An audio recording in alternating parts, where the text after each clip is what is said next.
নমস্কার বন্ধুরা, কেমন আছো তোমরা সবাই? আশা করছি সবাই খুব ভালো আছো, সুস্থ আছো।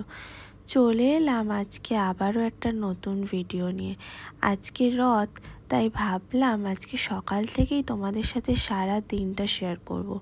তাই জন্য সকাল সকালই আমার ব্লগটা স্টার্ট করলাম। তো প্রথমেই সকলকে জানাই শুভ রথযাত্রার অনেক অনেক শুভেচ্ছা ও অভিনন্দন। খুব খুব ভালো কাটুক আজকের দিনটা সকলের। আমি তো আজ সকাল সকাল ঘুম থেকে উঠে পড়েছি, কারণ আজকে অনেক কাজ, সমস্ত পুজোর কাজ আছে। তাই জন্য সকালবেলা ঘুম থেকে উঠেই আমি ঘরের সমস্ত কাজ কমপ্লিট করে বসে পড়েছি পুজোর কাজে।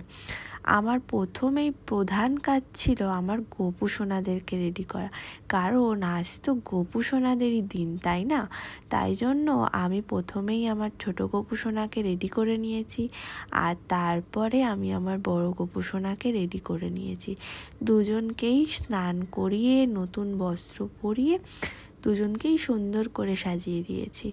তো আজকে দেখো আমার ছোটো গোপু সোনাকে কীরকম দেখতে লাগছে, আর আমার বড় গোপু সোনাকেও কি মিষ্টি লাগছে।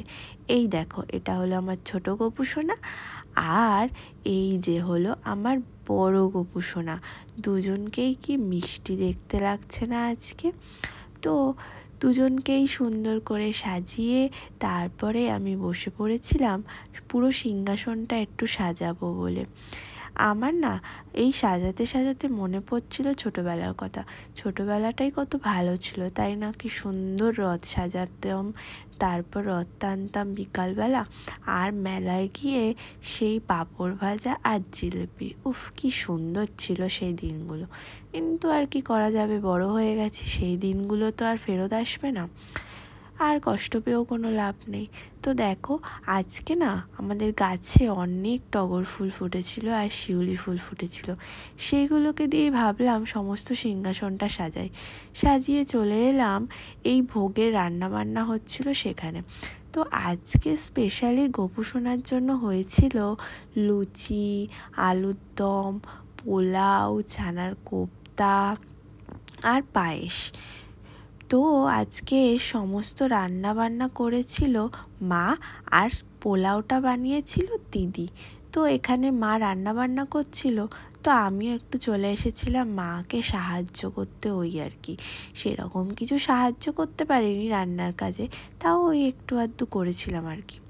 দিয়ে তারপর তো সমস্ত রান্না বান্না কমপ্লিট করে সমস্ত ঠাকুরদেরকে ভোগ নিবেদন করা হচ্ছিল। প্রথমে গোপু সোনার জন্য দিদি গোপু সোনার খাবারগুলো রেডি করছিল সব কিছু, আর তারপর সমস্ত ঠাকুরের জন্য ভোগ নিবেদন করছিল দিদি।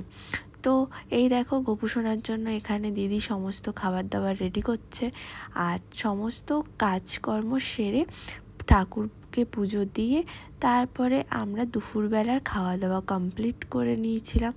আসলে কি জানো, আজকে না আমার আর দিদির একটা ইনভিটেশন ছিল গৃহপ্রবেশের, কিন্তু দুপুরবেলা আমরা যেতে পারিনি, তাই আমরা ভাবলাম যে রাতেরবেলা যাব। তাই জন্য সমস্ত কাজ পুজো আচ্ছা তাড়াতাড়ি করে কমপ্লিট করলাম। আর আজ তো গোপু সোনা রথও টানবে, তার জন্য আমাদের রথও সাজানো হয়নি তখন, তাই জন্য আরও তাড়াতাড়ি করে সমস্ত পুজোর কাজ কমপ্লিট করে আমরা দুপুরের খাওয়া দাওয়া কমপ্লিট করে নিলাম তাড়াতাড়ি। দিয়ে তারপর বসেছিলাম গোপু সোনার জন্য গোপু সোনার রথটা সাজাবো বলে। কিভাবে সাজাবো তো বুঝতেই পারছিলাম না, যদিও আমি কিছুই করিনি, আমি শুধু সেলোটেপ কেটেই সাহায্য করেছি দিদিকে।